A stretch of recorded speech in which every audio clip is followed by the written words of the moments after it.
Hi everyone, how are you doing? Hi. Fine. Okay, today I will talk and ask a discussion about top-down approach.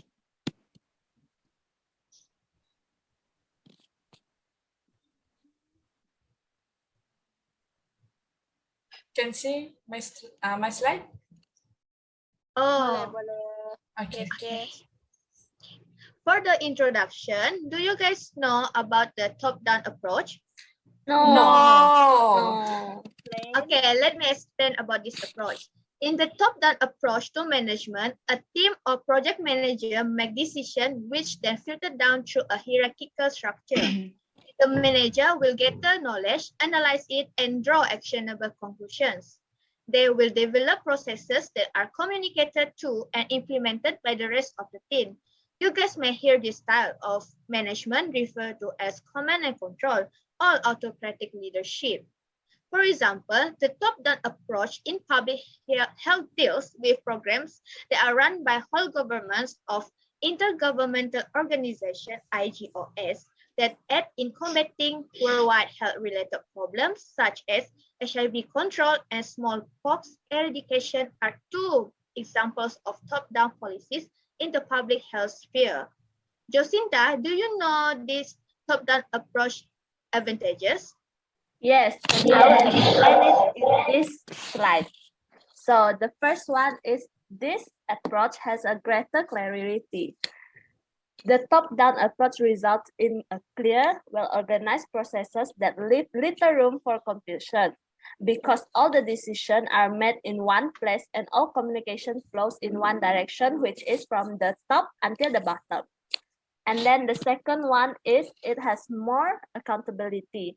When any problems or inefficiency do occur, the top-down management approach makes it easier to track the sources where it happened.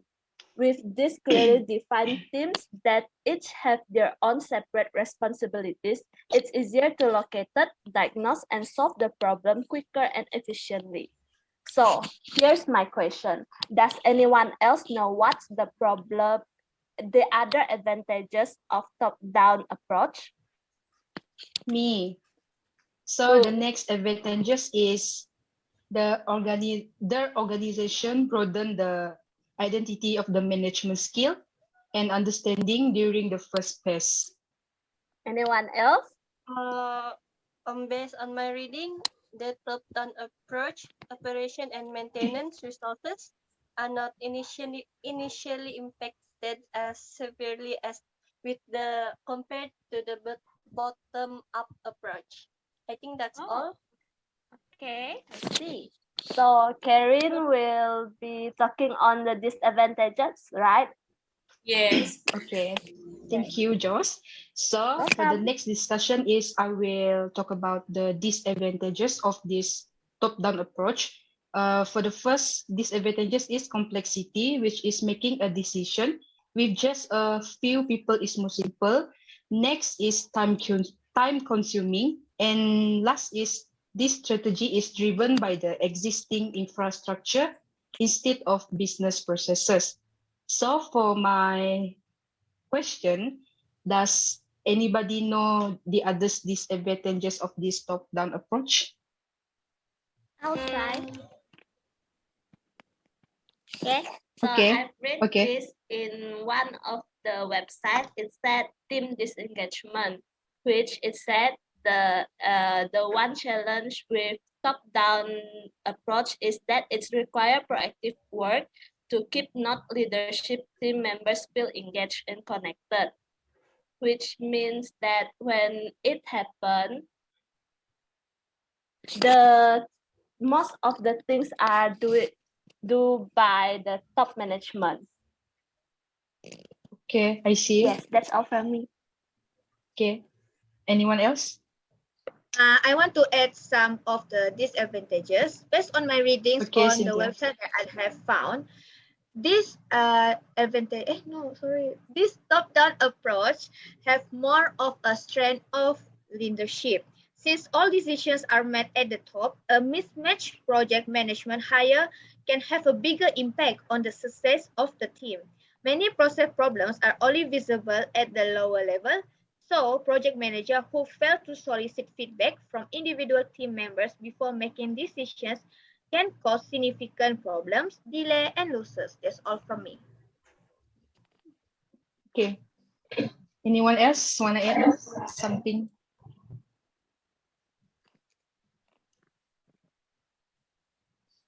In my opinion, the disadvantage of the top-down approach is less creativity. With all the communication flowing from leaders to team members, with little room for dialogue, the top-down approach allows fewer opportunities for creative collaboration. Less interdepartmental collaboration may also eliminate fresh perspective and stifle innovations. That's it. That's it from me. Okay, thank you for all of your answers. So the next discussion is I will pass to Gayatri and Catherine. Okay. So the next one, we will talk about how top-down approach is related with SHRD.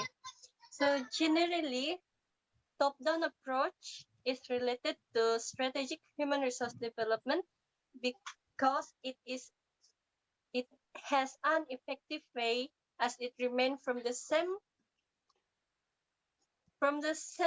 project to project, allowing teams to establish a well-practiced process that grows more efficient over time. I will explain a little bit about this. So, due to the fact that companies are able to include important matters in making decisions, and through this way, the human resource are able to make the process more open in the case of decision that may permanently affect performance or the share of the organization. Do you guys understand? If not, Gayatri will explain a little bit more about how the top-down approach is related with SHRD. Okay? Okay, so let me continue Catherine point.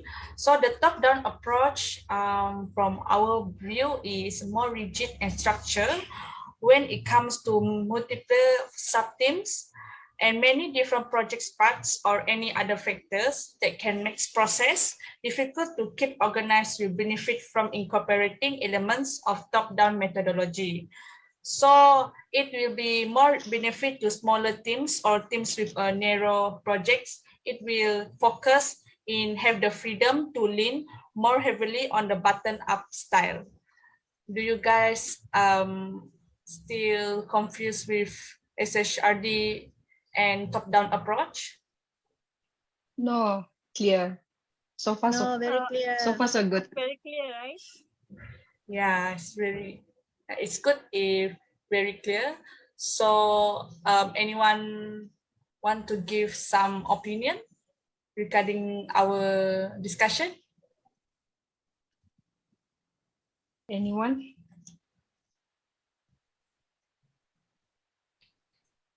If there's no one, maybe we can stop our discussion here, or So that's it from our group. Yeah. okay. Okay.